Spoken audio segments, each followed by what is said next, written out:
Hey everybody, welcome to The Word on the Street Is with Gaby and Michael, where we mention it all about your favorite Bravo celebrities and the shows that they star in. Welcome. We're on episode 6 already. We had the last two episodes, we had guests, but today it's just going to be us two. Obviously, the election is going on, so hopefully we can kind of take your attention away from that and distract you a little bit with some Bravo gossip and drama. So, without further ado, let's just get into it. The word on the street is that Sheena Shea is pregnant. Her and her boyfriend, Brock, just announced, I believe last week, that they are having a baby. And honestly, my favorite part of the whole post is that she was sponsored by Clear Blue. Like, she's getting her check and her baby. Good for her. Yeah, I thought the pregnancy announcement was really cute. And then what I thought was even cuter was their Halloween costumes where Yeah, they were construction workers and he was holding up a sign that says bump ahead, pointing to her. they definitely won Halloween out of the Vanderpump Rules cast. I mean, the competition wasn't that high. We had Slutty RBG by Dana. That was awful. Whatever Stassi had like on her pregnant belly, like I mean, she didn't have much competition, but I definitely liked Sheena's costume the best. Jackson, Brittany were the Grinch and Max. Ugh, they're so gross. I can't even with them. But no, I'm really happy for Sheena because this is her rainbow baby because she just had a miscarriage. Obviously, she's been going through IVF. We saw that last season on Vanderpump Rules. So I'm really happy for her. Obviously, 3 other Vanderpump Rules girls are pregnant right now. I think that's something she's really wanted. So to see her friends pregnant and not her, so I'm really happy for her in that way. Gabby, do you think any other Vanderpump Rules girls are gonna get pregnant? I mean, the only ones not pregnant right now are, I guess, Katie and Kristen. I don't really foresee any of them having babies, and it shouldn't be a competition No, it's not. whenever they're ready to. Uh, Yep. but who knows? I mean, I guess Katie is more likely because she's married, but I don't know. I can't really like see her and Tom having a kid. Like Tom just acts like such a little like teenage boy. Like I just can't see him being responsible for a baby when he can't even get his marriage license turned in. So twice. Twice. Yeah. Yeah, Tom So Schwartz is a mess. Like I feel like he'd be so fun to hang out with, but a nightmare to date, oh, marry. he's such a turn off. His personality is just like such a turn off for me.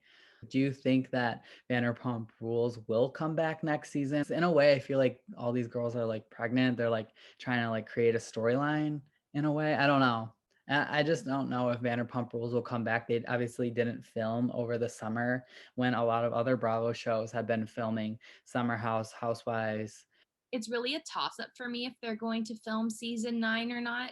With Stassi and Kristen both fired, while we are both glad about that decision, those two really did carry the show for the most part. So I just don't know where they can really go with the show when they've lost two of their most entertaining cast members. Exactly. I feel like all the cast members have kind of like grown up too much where they're too old for Vanderpump Rules, but they're not really ready for like Housewives.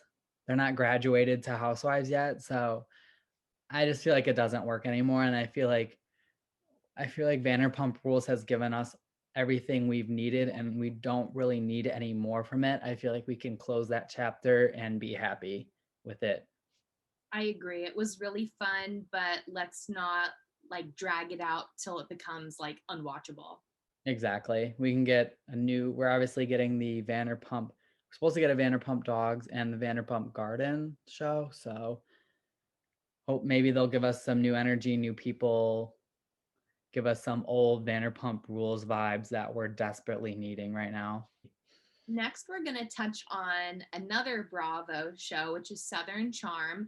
And there has been some online turmoil between Thomas Ravenel and Shep Rose. Shep's been surprisingly calling Thomas out for being a Trump supporter, which I wasn't expecting that from Shep. What do you think, Michael? I didn't expect it either.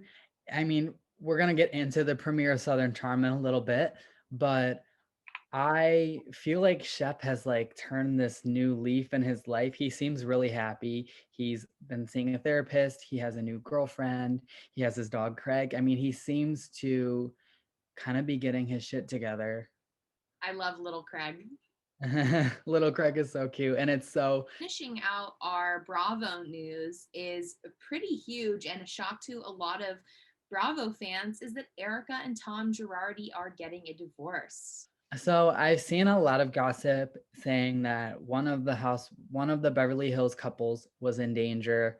So either Rinna and Harry, Kyle and Mauricio, and Erica and Tom. I don't know if I'm just naive, but I really did not expect it to be Erica and Tom, just because there was cheating rumors that that Mauricio has been cheating on Kyle. There was cheating rumors that Harry's been cheating on Rinna, and I guess a lot of fans don't agree with me, but I really loved Erica and Tom. Yes, they have an age difference. Does that matter? No, they've been together for 21 years. And yeah, he's not on the show a lot, and that's fine. He doesn't want to be on the show. He doesn't want to be featured on it, and that's fine too. But whenever we saw him, he's so supportive of her. He's so sweet to her. He treats her so well. And I just really like them together. Yeah, it definitely blindsided me for sure. And apparently, Erika is the one who filed for divorce. And according to E! News, they do not have a prenup.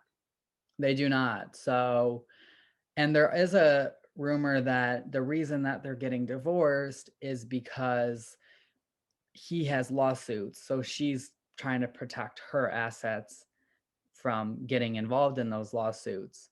I mean, there's a lot of rumors right now. The what she talked about in the press really gave us no insight to what happened. She said, she thought long and hard about it. It wasn't an easy decision, blah, blah, blah. We didn't get a whole lot.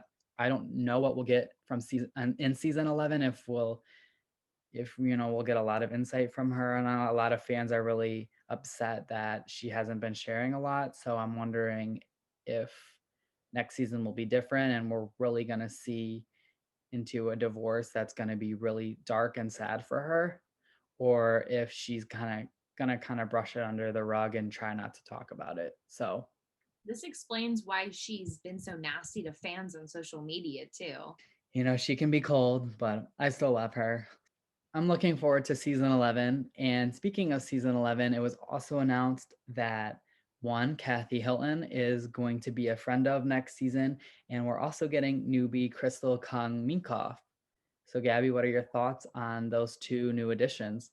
I'm really excited about both of them. When the rumors started circulating that Kathy Hilton may be joining as a full time or friend of the Housewives, I was all for it. I think it seems like fun.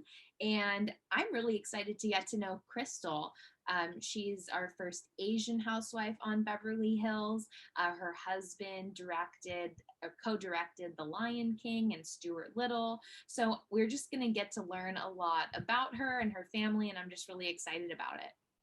I'm excited too. One with Kathy, I'm happy that she's coming in as a friend role because it lets us kind of audition her in a way. It lets us really, because I mean, we've seen her as a guest, but it lets us kind of just test her like we tested Sutton. And obviously, we really like Sutton. I don't know if Sutton's going to be full time or a friend next season, but it lets us test Kathy and kind of see more of her and Kyle's relationship. And if that's super interesting, then I would love to see Kathy full time in the future. But I'm happy to see her in a smaller role to begin. And I'm happy for Crystal as well. She's only 35, so maybe she'll have the Leah effect, per se, that Leah had on New York. Maybe she's going to kind of bring this younger, fun energy. She's also a Cancer like me, like Erica, like Dorit, like Renna, which I find really interesting. She seems really sweet from her pictures, but I have no idea what her personality is going to be like. I just hope that she can be strong enough to hang with these girls because they can be vicious. Admittedly, I am hoping to get to know her husband since he directed one of my favorite movies ever, Lion King.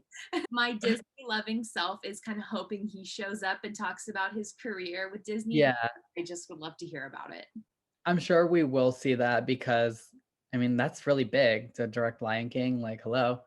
Is huge. And Yeah. last thing about season 11, there's also rumors that there's currently a Garcelle takedown, which is being constructed by Rinna, Kyle, and Dorit. So I'm kind of interested to see that play out. Yeah. And the thing with the Garcelle takedown is I don't think she's just gonna lay there and like Garcelle, I don't think she plays around. Like I wouldn't come for Garcelle. So I think that will be better than the girls just ganging up on Denise. Agreed. Garcelle is much more assertive and just seems more intelligent to me than Denise. Yeah. And Garcelle, I don't think she gets involved in drama if she doesn't have to, but if she has to, I would not mess around with her. I guess we'll see. So now let's move into the Real Housewives of New York City. We don't know who the full cast is going to be yet. We know who one of our new full-time castmates is, and we know that Heather Thompson was spotted filming with the cast, but we don't know in what capacity she's going to be on the show. Yeah, I originally thought that she was going to be full time just because right now there's only the four girls coming back plus Ebony. So that's only five. And, usually we have six or seven. So I originally thought that Heather would be full time, but I've been hearing that she's only going to be either like part time or a friend or a guest. And I'm kind of now thinking that's even more true. And we'll get into this in a sec. But Atlanta just announced the new season, and there's only 5 full time. So maybe Bravo's going into this maybe some smaller casts. So I can see Heather just kind of being a friend. I originally didn't like Heather that much on her seasons, and I almost feel like I didn't like her because she was on those middle seasons where Bethany was gone, and I really missed Bethany's presence. And I might need to go back and rewatch her seasons just to give her another chance, especially if we're going to see her again. But she does have, she has prior relationships with Luann, Sonia, and Ramona. So I think it'll be interesting to see that. I I didn't like Heather a ton when I first watched her on Real Housewives of New York City, but I actually rewatched her seasons, or I've just been rewatching Real Housewives of New York throughout quarantine, and watching her again, I enjoyed her a lot more the second time. Like watching her go toe to toe with Aviva was actually Mhm. really, really good, and Heather has pretty funny commentary. So when I Yeah. saw that she's going to be coming back in some way, I wasn't mad about it. I think she's fun. Yeah. I think, and she's someone that could even give Bethany a run for her money, which not a lot of people can honestly do. So kudos to her for that. And kind of predict for next season's drama, I can kind of see that maybe next season would be Ramona and Sonia versus the rest of the girls kind of thing with Luann in the middle, just because Ramona and Sonia always have such a hard time with newbies and they already have prior beef with Heather. So I could maybe see that being the drama, but 2 words: toaster oven. so we also got probably the best news to announce that we got the Real Housewives of Atlanta trailer. It is premiering December 6th. I'm so ready. We've been talking about Atlanta so much, obviously missing it so much. And a couple things stood out to me. Obviously, the stripper drama and the way they edited it in the trailer was so funny. The stripper like dancing with his face shield and his tongue is out, like, and of course, Kenya's going to be stirring up that drama like she always does. So I have a very love-hate relationship with Kenya, but I do appreciate the way that she's always stirring up drama and always bringing drama. And we're obviously going to get a lot of relationship drama with Cynthia and Mike getting married, with Portia and Dennis, and then with Mark and Kenya. And I think one of the best storylines is really going to be Portia's marching for Breonna Taylor. I think I'm gonna say it now. I think that's gonna be maybe one of the best storylines that we ever get in Housewives history. Like I'm so here for it. Same. I love seeing housewives bring attention to causes that are just so, so important. I just really admired her using her platform to stand up for the injustice that has surrounded Breonna Taylor's murder. And I'm really looking forward to seeing that on this season of Atlanta. Yeah, I'm really excited. I feel like Portia has just had such a big transformation on the show from her Underground Railroad comment to now what she's doing in 2020. Like, I'm so here for that. I also think what's interesting about Atlanta, and this is always a factor that they have a lot of friends, but this year seems like more so than any because there's only 5 full-time housewives, and then we're getting 2 newbies that are both gonna be friends of. We're gonna have Tanya and Marlo friends of, and then Shamia's either gonna be a friend or a guest. So, almost as many friends as we have full-time, which I don't know, I think that'll be interesting. Friends like Marlo always bring a lot of drama. So if they have other friends who are Yeah. going to bring that as well, I'm fine if they're not like full time cast members. Exactly. Marlo is honestly basically a full-time cast member. I literally just consider her one because she's always there. She's always bringing drama. So, I think the thing with Atlanta only having 5 full-time is fine because there's so many friends and guests. So, Why doesn't Marlo just get a peach? I don't understand. there's been a lot of speculation. I guess one of the rumors is that she's a legal liability because she's been arrested so many times. That's the one thing I've heard. I mean, I would predict that Marlo's paycheck from Bravo is a lot bigger than, let's say, Gina from OC. I mean, really. You never miss an opportunity to jab at Gina. I love it. And I guess since we're talking about Gina, why don't we get into OC? Let's do it. I mean, OC it's been okay so far, I guess I would say. I was excited for this Bronwyn Gina fight from the trailer, but we're on episode 3 and we already got it, so I'm like, I'm not sure what else we're gonna get. But Gabby, are you team Bronwyn, team Gina on this sloppy Chihuahua fight? Oh, Team Braunwyn, Yeah. easy.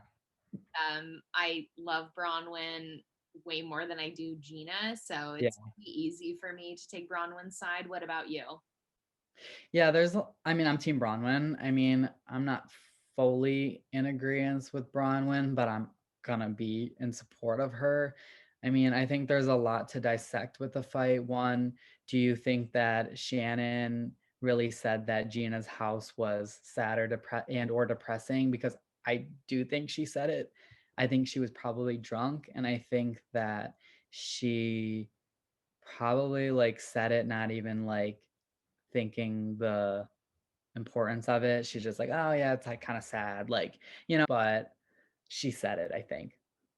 I think so too. I think Shannon fully said it. While I don't think she meant it maliciously, I think Yeah. she said it. Yeah, and I do think that I love Bronwyn. I think she can be a little bit messy, especially when she fights, but I also am kind of here for her being like, "Yeah, I am talking shit about you, Gina. What about it?" Because Gina's doing the same thing, and she's talking about Bronwyn's husband to Tamra, of all people. So, I'm all for Gina. I'm all for Bronwyn coming for Gina if Gina's gonna be doing that. The only issue that I really have with Bronwyn is I feel like every time she gets in a fight, she starts crying. Like, if you remember last season, it was like anytime she got confronted, she started crying. I'm like, girl, just like I just can't deal with that. Like, just like stand up for yourself. Don't start crying. But I will give her a pass this episode just because she's now sober. I think at this point it was 20 or 30 days. I can't remember the I give a Bronwyn a pass on this as well. Yeah. I'm totally giving her a pass. I mean, I think that was hard for her. And then on top of that, all this drama with Shannon and Gina. So, and then for Gina to say to Bronwyn, "Oh, well, you're always sloppy, you're always drunk. Why don't you go drink?" Like, and I know that Gina didn't know that Bronwyn was sober, but that was like really low for her to even say. It was very low, and I definitely lost more respect for Gina. Yeah. I will say at least Gina's hair looked okay this episode. Oh, well, it really, She finally brushed it. I mean, we try not to throw too much shade on this podcast, but like honestly, there's no way her hair could look any worse. Oh, So yeah, I mean, now that Teddy's gone, my new target is gonna be Gina, so Yeah, I think Gina for me too is like my least favorite current housewife at the moment. Yeah. It's just not even that she's like bad. She's just like, why are you there? You You're hit not the nail on the head with it though, Michael, when you said she's not real housewives material. exactly. She's not at all. Just like Teddy wasn't, and that's why I picked on Teddy. That's why I pick on Gina. Yeah, Gina might I mean, honestly, I don't think Gina's a bad person. I just pick on her because, like, why are you a housewife? Like, you're not that rich. And I know that Bronwyn's kind of been like house shaming, and I don't think it's right. But at the same time, like, this is Real Housewives. Like, we want to see like some luxury, some fabulousness. And I don't see that in Gina. Uh, So it's just like, and then your hair is always a mess. Like, girl, you're on national television. Like, come on. That girl that was on last season bleaching her hair, I hope she loses her cosmetology license because come on. oh my god, I can't. I love it. Like seriously. But I don't know. That was really the only thing I wanted to talk about in OC was that fight. Well, I did want to mention Elizabeth Vargas and her ex-husband, who I was immediately interested in learning a little bit more about because his photo was blurred out when she was like giving us her life Yeah, backstory. Anytime a family member or especially like a husband is blurred out of a photo, my interest is piqued. intrigued. Michael and I looked up a little bit about her ex husband, and he was the chairman of American Seafoods for over 25 years. He's now retired at 67 years old.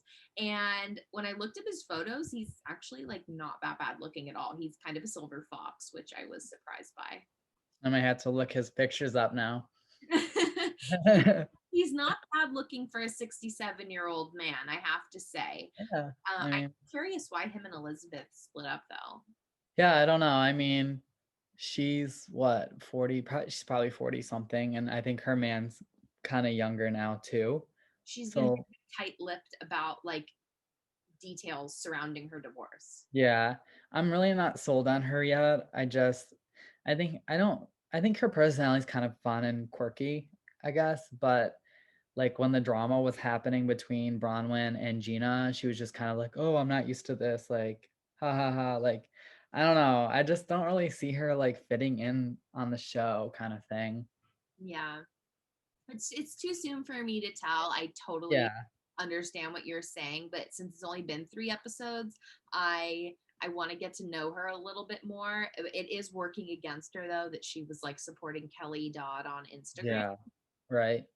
So, we'll see. I want to give her a few more episodes for me to make a full opinion about her. Yeah. Let's give her like the first mini cast trip of the season and see Yeah, how she does on that. And then I'd say that's fair. Well, we are going to move into the Southern Charm premiere.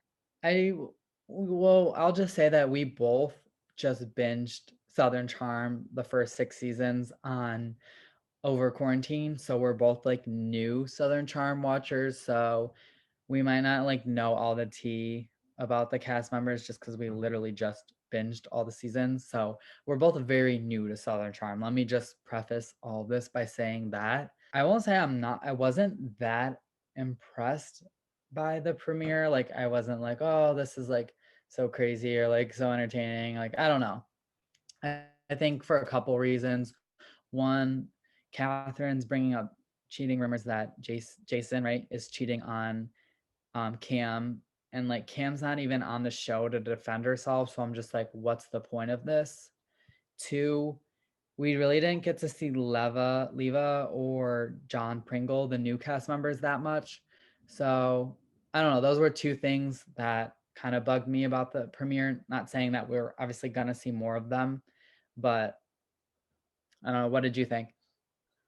First, I was so shocked to see Thomas walking down the stairs and to see that him and Catherine are even like temporarily living together. I did not think Bravo was going to air any scenes with Thomas due to his rape allegation and Yeah, him going to prison for it, right? He went to prison for it, I think. I think so.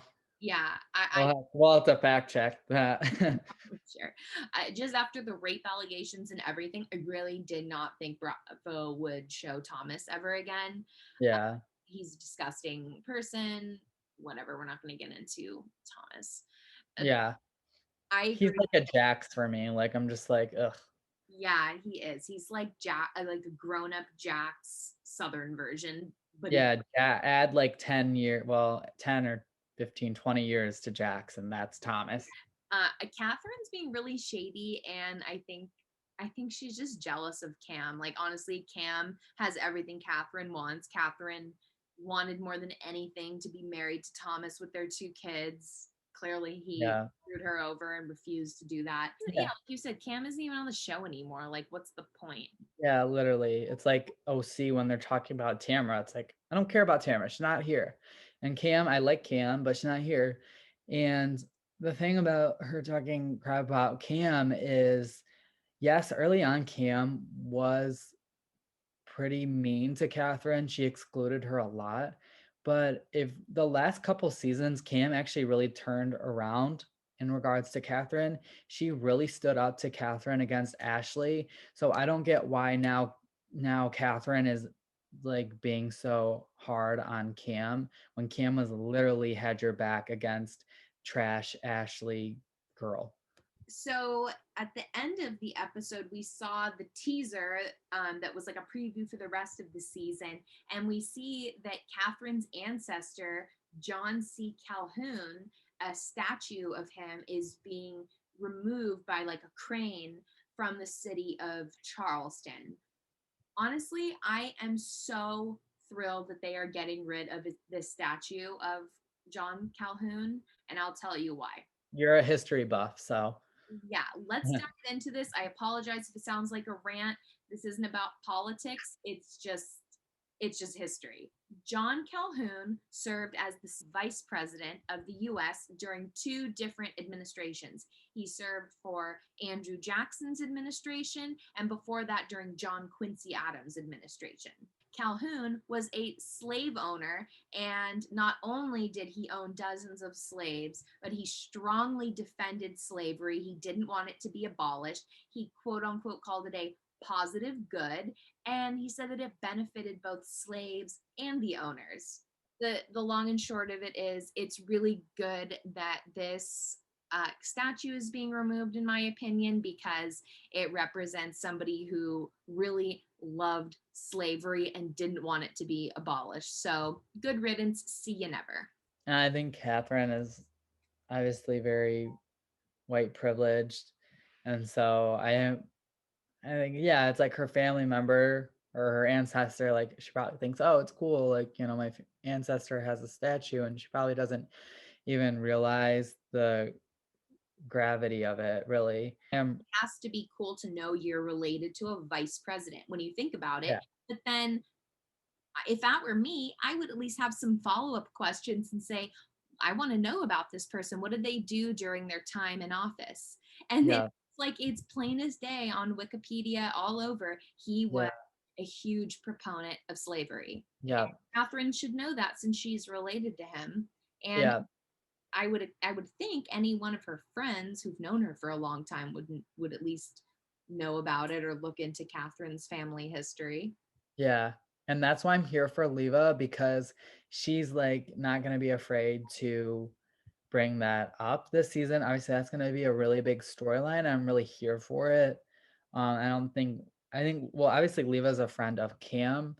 So the fact that Catherine's even talking bad about Cam is not going to set well with Leva, first of all. And then Yeah. obviously Leva's Persian, so she's a woman of color. Like, so I think she's really going to kind of expose Catherine or really try to educate her. I will kind of give Catherine, I'm not gonna give her a pass, but like, yeah, she is from the South. She's an ancestor of slave owners. So like obviously she's not gonna be as aware of things as Leva is as a woman of color. But yeah, I think the premiere didn't really stand out to me because I was so excited for Leva. I feel like she's gonna really bring a great energy to the show that we desperately need. And in the trailer, she gets in a fight with Austin, so I'm kind of excited for that as well. I always love a good screaming match. Yeah, I love that. I'm also excited to see Madison in a higher capacity because I actually kind of liked her last season. I don't know if that's like unpopular or not, but I don't know. I think she's kind of fun. She's kind of funny. I liked seeing her this episode with her son. She seems like a really great mom, and her son was so cute when he was doing his hair in the mirror. I really loved that scene. Yeah, I Madison is starting to grow on me as well. I didn't really know enough about her Yeah, individually as a person last season. It was just like yeah, so clouded, like with all of her drama with Austin. So yeah, I feel like this season we're kind of getting a better look at her, and I'm excited for it. She seems like she could be really fun. yeah. She's someone I want to know more of. Like Eliza last season was full time, and I feel like we got like nothing from her. Like I don't even remember anything about her. But Madison was only a friend last season, and like she really stood out to me, so I'm excited to learn more about her. And I did look up like her and Austin are still like very on and off, like even obviously this was probably filmed at the end of 2019, but still almost at the end of 2020 they're still on and off, so I'm sure we'll see that play out this season as well.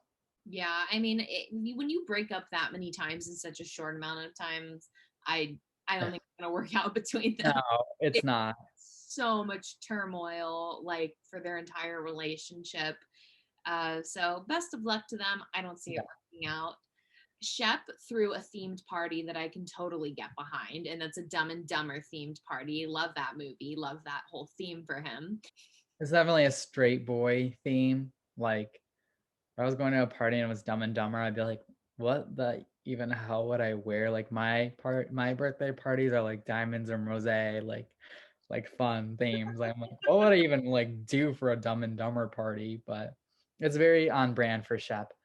We are looking forward to this season. The trailer does look promising, so we will continue to be talking about it. So that is it for this week.